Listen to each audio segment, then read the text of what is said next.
Shivaganga constituency and this entire region has turned into a big battle known as the Congress bastion, or the Congress party has had a stronghold here for the last 10 years in the assembly elections, and even more than that since the 1980s in the Lok Sabha elections. How different is it going to be this time around? Is the factor of Vijay NTK going to play spoil sport here? To speak to us about it, joining us on the broadcast is the Congress MP, Mr. Karti Chidambaram. Welcome to Shivaganga, welcome to Karaikuri. Thank you so much. It's a beautiful place, and thank you for joining us on Times Now's election yatra. We just have a few days to go for the elections. What is your reading of the mood on ground? We are a large time-tested alliance. The Congress-DMK alliance is something which has been together since 2004. This alliance was formed by Mrs. Sonia Gandhi and the late Chief Minister Kalaignar Karunanidhi. Barring the 2014 election, we have contested all elections together, and by and large most elections we have won comfortably.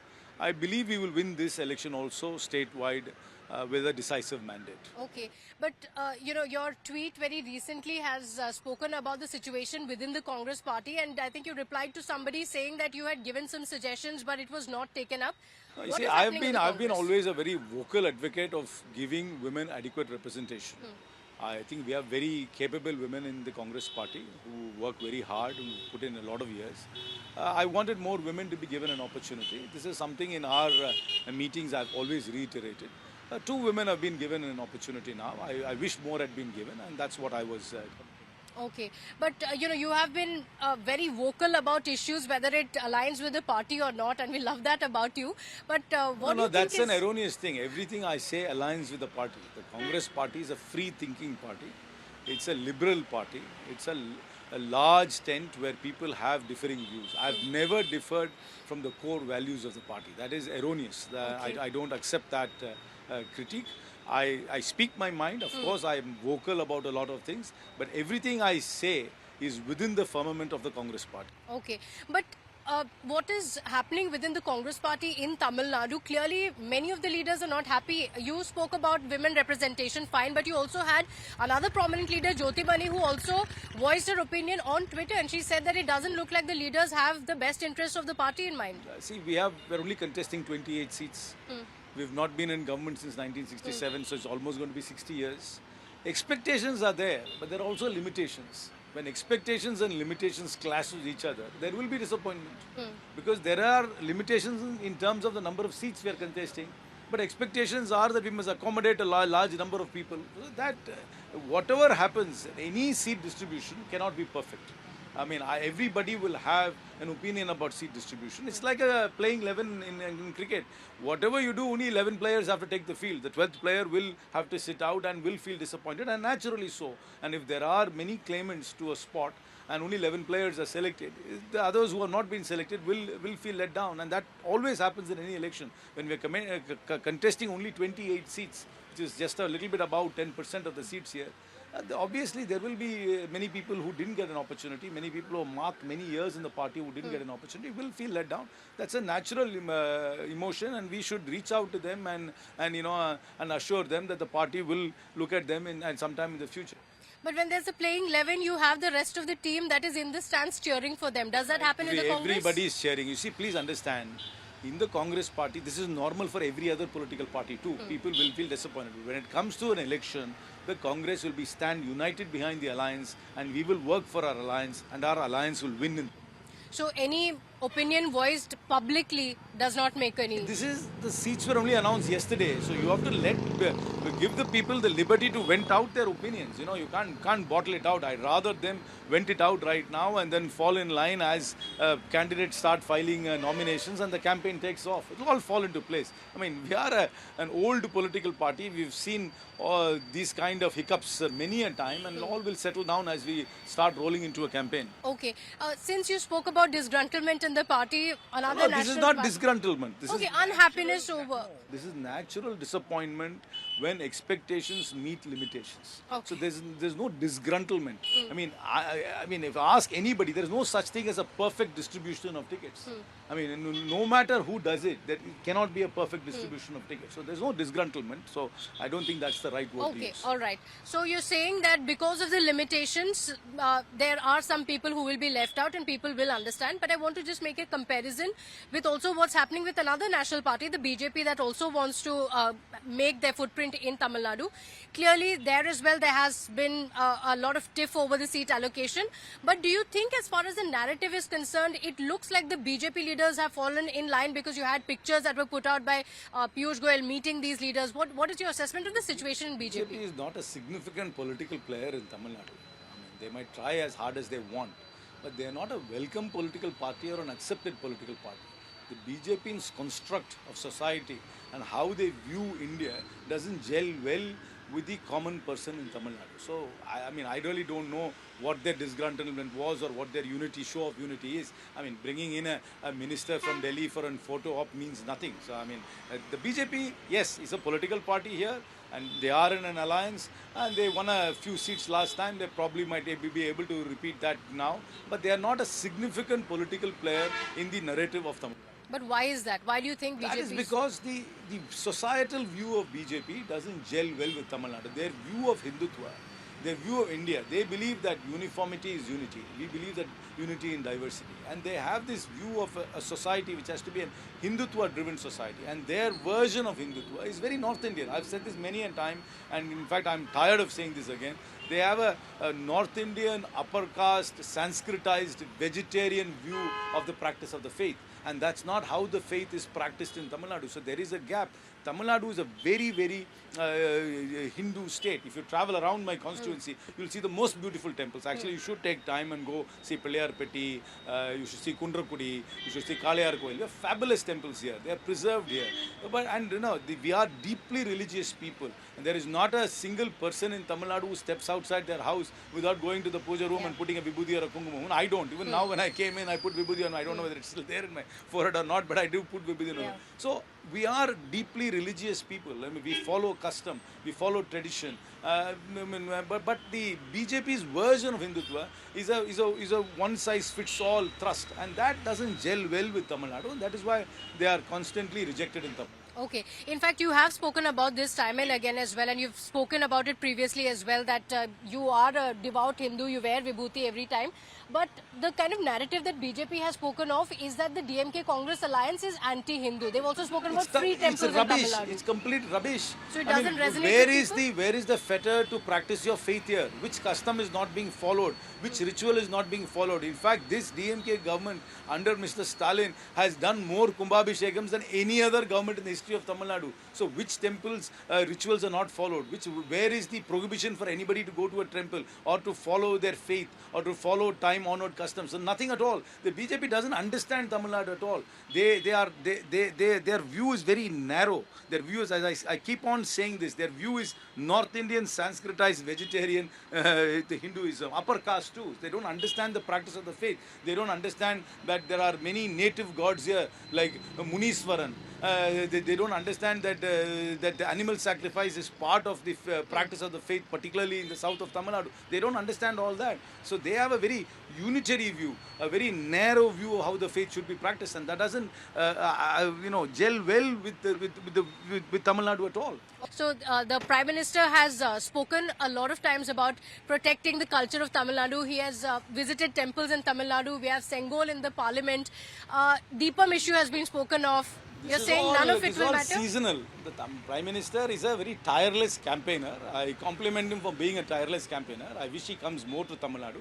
I invite him to Sivaganga. I invite him to Pilliyarpeti, where there is a very famous Ganesh temple. He must come there to Karpaga Vinayagar, and he must come and worship there.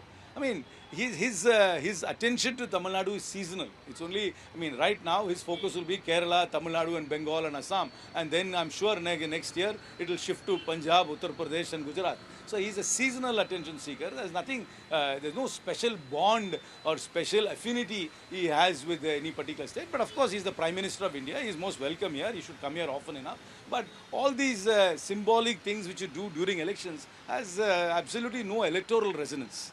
Okay, so you're saying that he's just a seasonal visitor. There's no depth in the kind of connect that he has with Tamil There is Nadu. nothing. I mean, I'm sure the ardent BJP fan accepts him, but that's a very small, micro part of society here.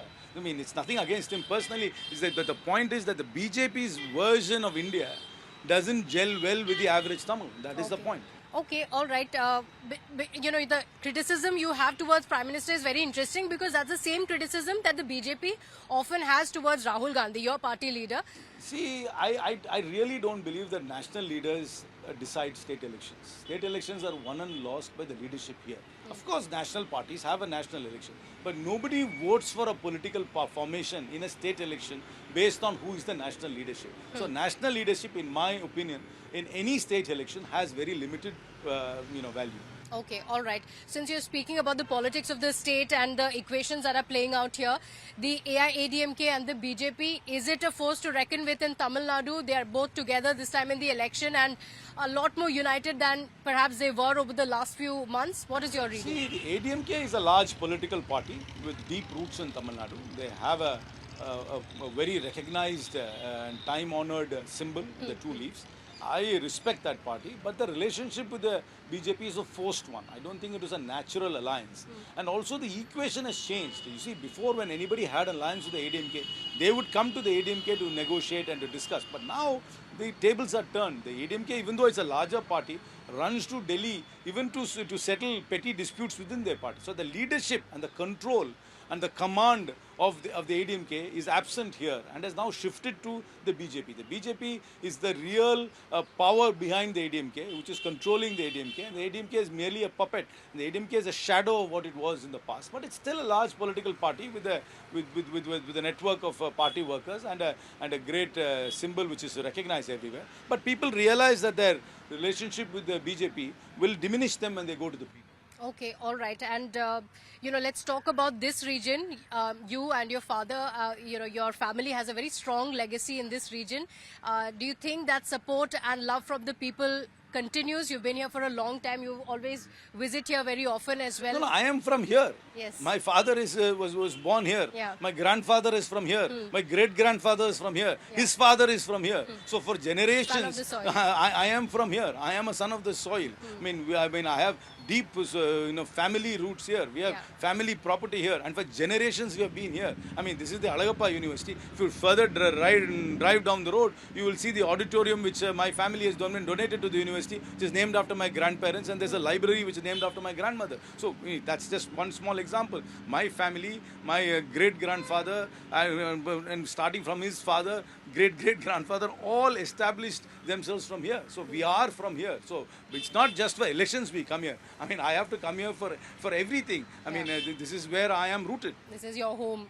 And that support from the people, that connect with the people continues and will continue forever. It is obviously, we carry a lot of goodwill here. The Congress party carries a lot of goodwill. My father personally carries a goodwill. My family, because of its long association here, particularly through my great-grandfather and my extended family of cousins who all are from here, who are all into business and who all established large establishments outside.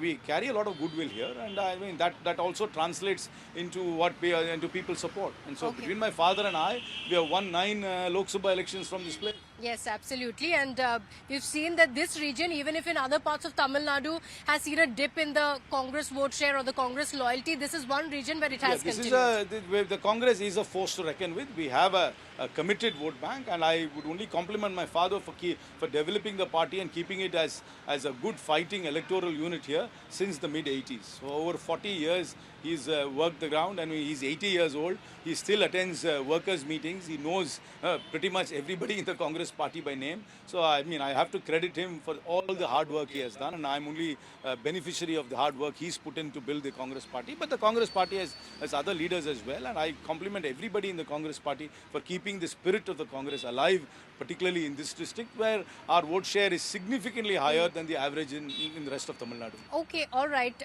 We need to have conversations about another homecoming as well that is making news in this election.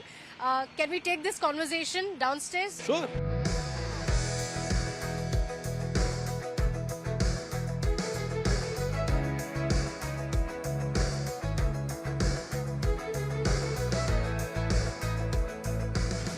Alagappa University, a very famous Alagappa University. We are walking. This is the college. This road is called the College Road. Okay. And this is a very famous university. People from all over India come here to study. Okay. Dr. Alagappa was a very famous philanthropist, close associate of Jawaharlal Nehru, who donated all this land many years ago to establish the university. And the university is a storied university. Okay, so we are getting a good tour of this constituency, but there's an intense battle that's playing out, and you just spoke about the legacy of the Congress, about your family, but I also want to speak about another homecoming that is being spoken of. The NTK and Seeman contesting from here. We have the Vijay factor as well, but first let's talk about the NTK. What kind of an impact? How is it an homecoming? He is from here, is what he has said. He belongs to Karakudi. Karaikudi. No, he's not from Karaikudi. So where is he from in Karaikudi? He's not from Karaikudi at all. Okay. I mean, I've also seen that claim being made. He is not from the constituency at all. Where, I mean, is he a voter here? Is he a resident of this place?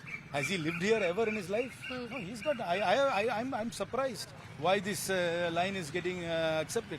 He has no connection with the constituency at all. Okay. He's an absolute outsider. In the last election, I think he contested in Thiruvattriyur. I doubt whether he visited that constituency after the election. And I'm pretty certain that after this election, his visit to Karaikudi also will not be there. So what is his connection here? Okay, so he's an outsider, no connection He here. has But absolutely no connection to this constituency. It is in fact our candidate, Mangudi, who is the son of the soil, who is a resident here, who's worked his way up from local government, became an MLA in 2021, and we are repeating here. Mr. Seeman has zero connection with this constituency. okay, but the NTK has very consistently portrayed themselves as the third force, and they have spoken about being a third force, alternate to the Dravidian model, and they've also very consistently increased their vote share. So, do you think that I don't impact? know what their model is. Huh. Their politics is basically a Veerappan Prabhakaran Tamil nationalism, angry young man vote. So that is in fact they don't have the voter is not a consistently NTK supporter. The people vote in one election, then they get disillusioned and move away. But there is a fringe Tamil nationalism sentiment which backs him. But it's not something which will translate into any results which will yield into seats. And that's been the case. And secondly, if you actually do a little bit of analysis, he always puts up candidates in a constituency in an election, and in the next election that person is nowhere to be seen. For example, there was a lady from Tanjavur who he put as a candidate in the parliament election against me, and she I think finished fourth, or I don't know, third or fourth. She finished. But she has never been seen here since then. You do an analysis of the NTK candidates after an election, most of them will leave the party or will never again be seen in the constituency. That will be the fate of Mr. Seeman in Karaikudi as well, because he has no connection to Karaikudi. After the election, he will move away. What is his track record in Thiruvattriyur? He contested Thiruvattriyur last time. Has he maintained any relationship with Thiruvattriyur post the elections? No. See, that's not the case with us. If I win, lose, whatever happens, I am rooted here, I will be here. That will be the case with my candidate, Mr. Mangudi, as well. Okay, all right. So Congress is here to stay, you say. Congress is very much here to stay, and our candidates are residents of this place. We are voters in this place. Is Mr. Seeman registered to vote here? Can he vote for himself? He can't even vote for himself. He is not even a registered voter in the district. And for his politics, there is no space, you see? There will always be a fringe support for him. I've explained this before. This is like a young boy cutting his hair in a particular way at the age of 18. At the age of 25, that haircut will not suit him. And definitely at the age of 30, that haircut will definitely not suit him at all. So while it is fanciful when you're young and you believe in this Veerappan Prabhakaran Tamil nationalism, as you get older and start seeing life, you will realize that this fringe politics has no place in day-to-day life. And whatever he says is all baloney. I mean, have you read? Anybody who's applied their mind and read his proclamations will realize that none of it is practical and none of it has got any place in the parliamentary democracy of India. Okay, all right. So, you were showing us the auditorium that has been built. You were talking about the development that has been done. Further down, there is an auditorium which my family donated, and a very nice Tamil library as well.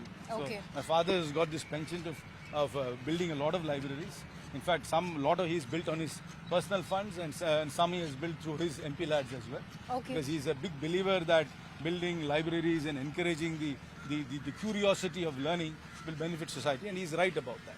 Okay, all right. You said that NTK is not a factor at all, and They will get votes, but that's a fringe vote which they get because there is the one strand of Tamil nationalism which works, but that's not going to translate into anything measurable to convert into seats. Okay, all right. So let's go have a look at the auditorium. And since we are in the Chettinad region, we need to have a bit of a... We will have a Chettinad snack at this time of the day. Okay, all right. Let's go.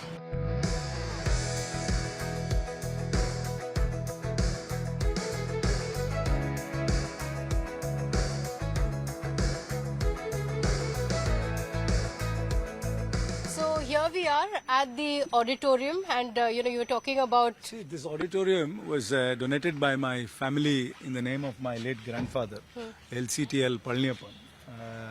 And Mrs. Sonia Gandhi opened this auditorium. I think it was in 2009, I think she opened this auditorium. This auditorium has been gifted to the university, and that is a library, which is a Tamil library, which my father has donated to the university. I think it houses close to 1 lakh books. It's an exclusive Tamil library. It's named after my grandmother, Lakshmi, and Chief Minister Stalin opened the auditorium. So both these auditorium and library have been donated by my family to the university. So we're very, very pleased by that, and it's something which we have given back to this town, which has given us so much. Okay, all right. While we were speaking about the politics here, you have spoken about the legacy of the kind of contributions your family has made, but there is a certain anti-incumbency that comes in for any government, for any party, for any political leader. And then when a change comes in, it is seen as a big change or somebody who can bring about a change that the state needs. One person who is talking about that is Vijay, actor Vijay. And I know you've spoken about him previously as well. What do you think the impact of Vijay is going to be on the elections? See, Vijay is a popular movie star, no doubt about that. And he has a very raucous bunch of fans, and they will be his voters. But whether all his fan base and movie fandom will convert into votes, I don't know. Perhaps it will convert into votes. But whether that votes is enough to win an election, I'm not sure. Seat conversion will be a complication. Okay. And also, in 234 constituencies, he's put up candidates in many places, or in most places, who don't seem to be rooted to the constituency or have any kind of connect. Yes, sometimes people ignore candidates and they vote for the idea of a new political force. But what does the TVK stand for? How are they different? What are they articulating? There's hardly, I am talking to you today, you are asking me questions, I'm answering, but you have a political leader or a fledgling political leader who aspires for high office in the state, who simply doesn't want to take questions or articulate his position on anything. It's all motherhood and apple pie what he speaks about. What are the specifics? How is the TVK going to be different? What is the alternative they are offering to Tamil Nadu? And do they have the capacity to administer this state? And do they have the candidates in constituencies who are rooted in constituencies, connected to constituencies, who are going to stay the course post-election? See, the real test of a political party is not just elections. It is how you behave and act post-elections. Are you going to be in that constituency? Is that candidate, whether win or lose, going to remain in the constituency, be connected to the constituency? That I'm still not sure about the TVK. But what is the position of the Congress party? Because on one hand, while you are saying that he's popular, maybe not, he will get votes. He will get votes. I'm not denying he'll get. He'll definitely get votes. My question is whether that votes are enough to convert to seats. Seats. Okay, but many from your party have also dismissed him as not a big force. Is he somebody that the Congress party also looked at for a possible alliance? See, we are a large political party. Many people had many views. There was a lot of loud thinking in the party, but we were rooted to the alliance with the DMK, and that is the alliance which we formed up. As I told you, the alliance with the DMK is something which was formed in 2004 by Mrs. Sonia Gandhi. So that was a time-tested alliance, and that was the alliance which the vast majority of the MLAs wanted, and that is the alliance which the party is continuing. There is no doubt on that ground. Yes, there was a little bit of loud thinking. So people had different views, but that's fine in the Congress. The Congress is a free-thinking party. It doesn't stifle free thought. But was there any talk of an alliance with Vijay? There was no formal discussion with anybody else other than the DMK, but people might have had speculative thoughts and speculative conversations, but which I have not had and I'm not privy to. Okay, all right. So you're saying that no such discussions had at least taken place that the Congress party is aware of. We spoke about Vijay, we spoke about Sivan, and we spoke about the AIADMK and the BJP as well. We want to speak a little bit about Chettinad, the entire region, and of course your love for tennis, for every sport as well, and that's something that you are known for. See, Chettinad is a small area within the larger Sivaganga constituency. Sivaganga constituency is much more than Chettinad, but of course we are in Karaikudi, which is part of the Chettinad area. This entire Sivaganga district, including Pudukkottai, is known for its temples, its cuisine. Our food is something which you must experience, and our hospitality, and the mansions, the large houses, and the intricate architecture we have. I think this is the knowledge about this area is now slowly gaining. People are more and more visitors are coming. There are some high-end boutique hotels now. We still need to have much more rooms. I think this will be an ideal place for destination weddings. Why should people go to Rajasthan and Goa for destination weddings? We have temples here, we have mansions here, and our food is outstanding. You know, there is the hospitality, the virindombal, as they say in Tamil, in Chettinad is something very, very special, and the food is outstanding in the Sivaganga area. And you should taste some of our savories and snacks in this area. Okay, so now that you mention it, let's go.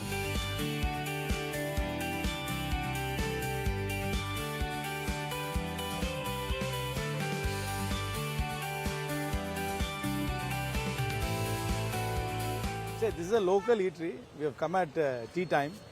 This is Kara Paniyaram, this is Poli, this is Vada, this is sweet Paniyaram, and this is onion bhaji. Of course, we are traditionally in this area, we are known for our meat, fowl, and seafood. But we have now come at tea time, so we have all these savory snacks. Okay, this looks extremely Please nice. try. And That's a Kara Paniyaram. Try it. Yeah, The chutney, try it with the chutney. See, we have a huge potential to bring in gourmet tourism and heritage tourism here. And it's slowly picking up. It's yummy, and all the food from Chettinad is so flavorful, so different with the spices. It has And a very now rich history. there is a Chettinad festival now in September. We just had another festival called Kalai Festival. But slowly, the rest of the world is noticing Chettinad for its heritage and its gourmet food. In fact, in New York, the #1 restaurant is called Sema, which is food from the southern part of Tamil Nadu. It is run by chef Vijay Kumar in New York, which is #1 restaurant in New York today in the New York Times list. And in fact, he got the James Beard Award as well. And his food is inspired from the food of the southern districts, from the Madurai, Chettinad area. So what is the vision for Chettinad, say, in the next 5 years? What is the vision you have for Chettinad? It's not just Chettinad, but This the whole area. Shivganga area, yeah. Yeah, from the tourism point of view, I think we can build on temple tourism a lot. And that is the potential for Tamil Nadu itself. Yeah. In fact, that is something I look forward to speaking a lot in the next few weeks about the potential of the temple tourism. See, many people only come to Meenakshi temple in Madurai and then they go to Rameshwaram. But there are other very storied temples here. In fact, Palani, the Murugan temple, and Sri Rangam. Yeah, and then the big temples in Tanjavur. And in this area, we have Pillayarpatti. They are very famous temples. In fact, there are smaller temples also which are getting prominence now. There is a temple called Kottai Bhairavar in Thirumayam. So, I think we can build on temple tourism heavily, and we can build on heritage tourism and gourmet tourism. I think that will be focus. It's not just for this constituency or this area. I think for entire Tamil Nadu. Okay, but there is one issue that the Prime Minister spoke of as well, and the BJP has also spoken extensively about freeing temples. Do you think that's an actual issue? Free from what? Temples are free. Anybody can go and worship there. There is no restriction. The faith is being followed. Customs are followed. So what is he freeing and what is he trying to do? What is the change the BJP? The BJP wants to remove the HR and CE department, which means and hand over temples to communities. Which communities is he going to hand over? Then it will go back to the days where the dominant communities will not allow people from the marginalized communities to come in. Temples are free in Tamil Nadu. They are universally accessible to everybody. Everybody who wants to follow the faith is absolute freedom to follow the faith. So when the BJP says free temple from what? And what are they proposing in alternative? Because there is a counterpoint to this as well. Why only temples? Why HRNC only for temples? Why not for mosques or churches? There is a Waqf board. There is a Waqf board which is administered. They have their practices. See, you like it or not, we are a diverse country. Each religion has its code. Temples have come under the HRNC. The Waqf board manager thing. The church comes under their synods. So that is there. If there are any disputes, there are mechanisms to sort it out. See, the BJP wants to make India a unitary state. They want everybody to be the same. they want to, and also want to create a fear psychosis to the minorities. That is why they bought this FCRA bill. The FCRA bill, while it's not only going to affect minority institutions, it's going to affect every think tank, every university. Like they weaponized PMLA, they want to weaponize FCRA as well. So that is their, I have always said their view of India is a very Ayatollah Hindutva idea. Okay, that's a very harsh criticism that has come in. No, that is what they want to make this into a theocratic controlled state. They want a certain manner in which the faith must be followed. Anybody who deviates is some sort of outside the spectrum for them, and that they don't believe in the diversity and the beauty of India. Okay. Try the poli. This is a very famous. Please try the poli. It's a sweet. Try the poli. Try a vada. These are all famous. I want to try the poli. This is also very similar to the holidays that we get in Karnataka. No, possibly. Food is always a fusion of influences. Even idli, which is so famous in South India, came from Indonesia. It is because the merchants from here, Tamil Nadu, who used to do trade to Sumatra, brought back these, from idlis from there. Then idli inspired the import. Okay. So, but that is the entire point. And Chettinad is also a melting point of so many different cultures. Of course, all societies are confluences of various influences. Nothing is a constant. The food we eat a lot in India is biryani. Where does that come from? It is a Persian dish. Yeah, but when it is a melting point of so many things, my question is on politics, where the DMK, because the DMK, the Chief Minister, has also said that this election is about the people of Tamil Nadu versus the NDA. So you're making it an insider versus outsider. No, not battle. insider, outsider. It is a view. Nobody is an outsider. There are people from various parts of India who are comfortably settled here. There is no insider, outsider. There is no hate against anybody or animosity against anybody who is not from here. In fact, Telugus are a significant part of Tamil Nadu. Yeah. People who from the north, there are many communities, the northern Indian communities which live here in great harmony. People from Kerala, Karnataka all live here. And they are all So part do you of these. disagree with the Chief Minister's No, statement? the point is about the NDA. What he talks about the Congress with the NDA, or the Tamil Nadu with the NDA, he's talking about the unitary view being thrust by the BJP. This Ayatollah Hindutva view of the BJP. Okay. All right. You spoke about the PMLA, and I want to speak about one issue that pertains to you and your family. You've spoken about the work that has been done, but recently the ED also got permission to go ahead with the sanctions in the Aircel case. How do you view it? These are all politically motivated cases. These will all go for a long time. As Narasimha Rao said, a judge will die, petitioner will die, respondent will die, lawyer will die, cases won't die. These are all politically motivated cases. If you actually read the charges, you will find it laughable. They have been going on forever and they will continue. This is how the government of this day stifles opposition and tries to keep them in check. And these all will go on. The process will take its own course. Okay, all right. As we come to the last part of our interview, I want to end with something fun that we get to know you No, this has slightly been better fun so as much. well. It has all been fun for me. Thank you. I want to know very quick one-word answers from you and what comes to mind when we say a few things. Let me begin with the Tamil Nadu elections. What's the first thing that comes to your mind? The heat. Okay, victory or DMK Congress in power? Clearly coming back. Okay, clearly coming back. And what about EPS? See, he was an accidental chief minister, but he's consolidated his position in the ADMK. But he was an accidental chief minister. See, the ADMK has never won an election under his leadership. Every election they faced in his leadership post Jayalalitha, the two parliament elections and one assembly election, they've lost. Okay, and Annamalai? I mean, he tried some experiments in the BJP, but obviously the BJP didn't have any tolerance for him. I feel sorry for his efforts, but I mean, the BJP is also a very stifling organization. Okay, and what about Vijay? If one word you had to think of. Cinema. Okay, and we speak about Shiv Ganga. You have been in Shiv Ganga. You spoke about how this is your heart and soul.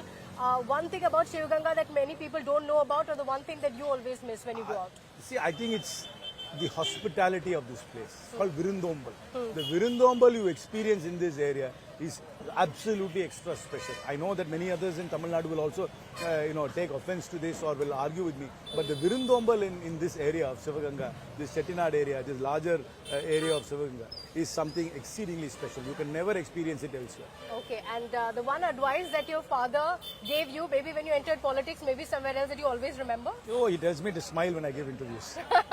Okay, well, you're following that to the T.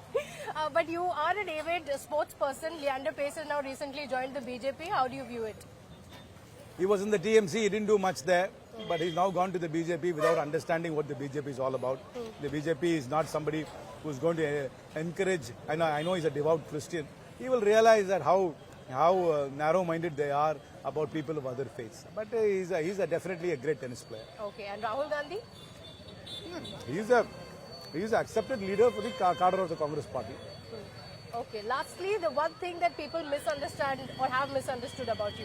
Oh, this is because of the soft propaganda the establishment has done against me. The kind of negativity they have spewed on me by foisting all these cases against me. I've had to overcome that. That's created a very negative image. But once people start knowing me, when they start listening to me, will realize the absurdity of these cases. Okay. Mr. Karthi Chidambaram, it was a Thank you. pleasure speaking to you. Please have joining more you snacks. in You got to come Shivaganga. back again. Next time we'll treat you to a proper chettinad meal, with appam, paya, chicken and fish, everything is what we are known for. Thank you so much. This has been wonderful, the entire conversation. Thank you so much for joining us on Times Now's election. My pleasure. Thank you.